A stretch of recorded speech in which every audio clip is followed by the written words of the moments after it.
আপনারা দেশের জনগণকে এখনো চেনেন নাই। ছিলেন তো লন্ডনে, ছিলেন তো ভারতের শিলংয়ে। আপনারা আজ হোক কাল হোক গণভোটের রায় মানতে বাধ্য হবেন ইনশাআল্লাহ। গণভোটের রায় যারা মানে না তাদেরকে জনগণের সরকার বলা যায় না। বিদ্যুতের দাম এমন ভাবে বৃদ্ধি পেয়েছে যেখানে যাদের 300 টাকা বিদ্যুতের বিল আসতো তার এখন 1000 টাকা আসে। বিদ্যুতের দামও বাড়ানো হয়েছে, বিদ্যুতের বিলের মধ্যেও কারসাজি করা হচ্ছে। আসসালামু আলাইকুম ওয়া রাহমাতুল্লাহ। সংগ্রামী ভাই এবং বন্ধুগণ, জুলাই বিপ্লব হয়েছে ন্যায় বিচার প্রতিষ্ঠার জন্য। জুলাই বিপ্লব হয়েছে ফ্যাসিবাদ মুক্ত বাংলাদেশ গড়ার জন্য।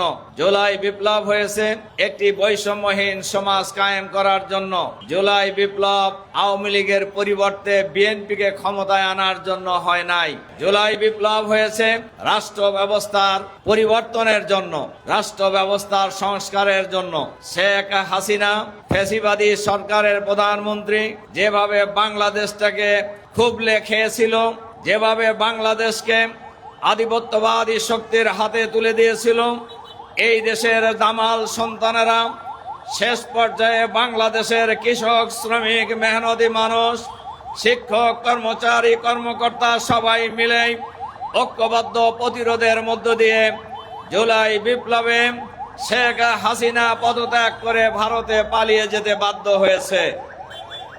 বর্তমান সরকারকে মাথায় রাখতে হবে, আপনারা নিশ্চয়ই শেখ হাসিনার চাইতে শক্তিশালী নয়। আপনাদেরকেও আমরা চিনি, আমাদেরকেও আপনারা চেনেন। আমরা আওয়ামী লীগকেও চিনি, আপনারাও চেনেন। কাজেই সবাইকে জনগণের পালস বোঝার জন্য চেষ্টা করতে হবে।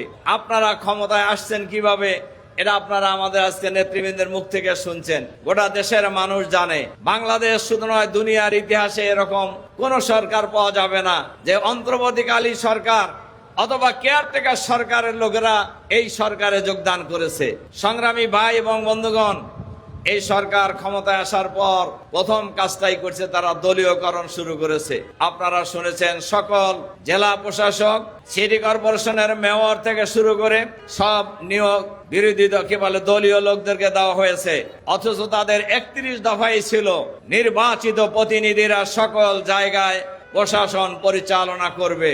তাহলে তাদের নিজের কথাই তারা নিজেরা মানে নাই। গণভোটের পক্ষে তারা ভোট চেয়েছে, এখন তারা গণভোট বাতিল করে দিয়েছে। অথচ গণভোটের পক্ষে রায় দিয়েছে দেশের 70% মানুষ।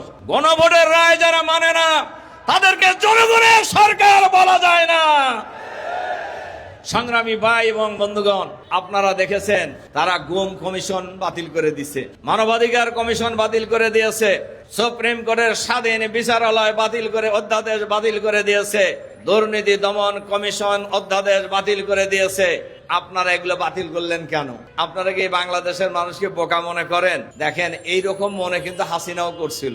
এখন সরকারি দলের নেতারা, সরকারের মন্ত্রীরা কেউ কেউ এমন নর্তন কুর্দন করে বক্তব্য রাখে, আমার এই বক্তব্য শুনলে পার্লামেন্টের ভিতরে বাইরে ওবায়দুল কাদের, হাসান মাহমুদদের কথা মনে হয়।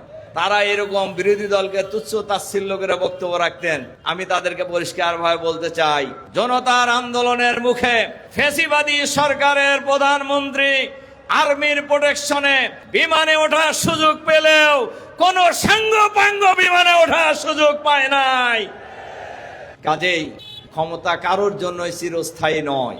আপনারা আইন শৃঙ্খলা পরিস্থিতির মারাত্মক অবনতি হয়েছে, গ্যাস বিদ্যুতের সংকট মারাত্মক আকার ধারণ করেছে, বিদ্যুতের দাম এমন ভাবে বৃদ্ধি পেয়েছে যেখানে যাদের 300 টাকা বিদ্যুতের বিল আসতো তার এখন 1000 টাকা আসে। বিদ্যুতের দামও বাড়ানো হয়েছে, বিদ্যুতের বিলের মধ্যেও কারসাজি করা হচ্ছে। এই কারসাজি যদি ধরতে না পারে সরকার, এটা সরকারের ব্যর্থতা।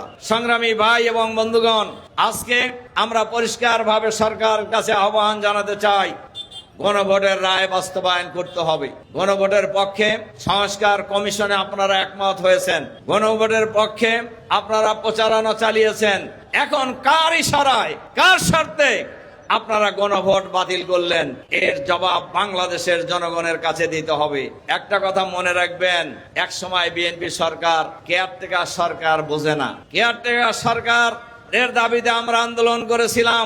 এক পর্যায়ে কেয়ারটেকার সরকার বিল সংসদে পাশ করে পদত্যাগ করতে বাধ্য হয়েছিলেন। এবারও আমরা মনে করি আজ হোক কাল হোক গণভোটের রায় বাস্তবায়িত হবে। এই গণভোটের রায় বাস্তবায়ন করা ছাড়া বাংলাদেশের জনগণ যেভাবে রাজপথে নেমে এসেছে, বাংলাদেশের জনগণ রাজপথ ছাড়বে না। আপনারা আজ হোক কাল হোক গণভোটের রায় মানতে বাধ্য হবেন ইনশাআল্লাহ। আপনারা দেশের জনগণকে এখনো চেনেন নাই। ছিলেন তো লন্ডনে, ছিলেন তো ভারতের শিলংয়ে। আপনাদের মহাসচিব বলছেন এই আন্দোলনের সাথে আমাদের কোনো সম্পর্ক নাই।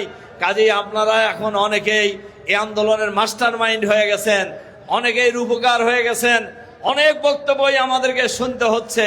আপনারা বলেন তবে গণভোটের রায়টা মেনে নেন, গণভোটের রায় কার্যকর করেন।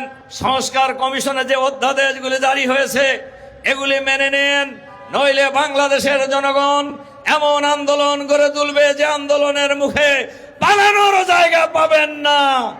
আজকের এই বিশাল সমাবেশে জনগণকে আবারও ঐক্যবদ্ধভাবে ঝাঁপিয়ে পড়ার আহ্বান জানিয়ে আমার বক্তব্য এখানে শেষ করছি। আল্লাহ হাফেজ। বাংলাদেশ জিন্দাবাদ।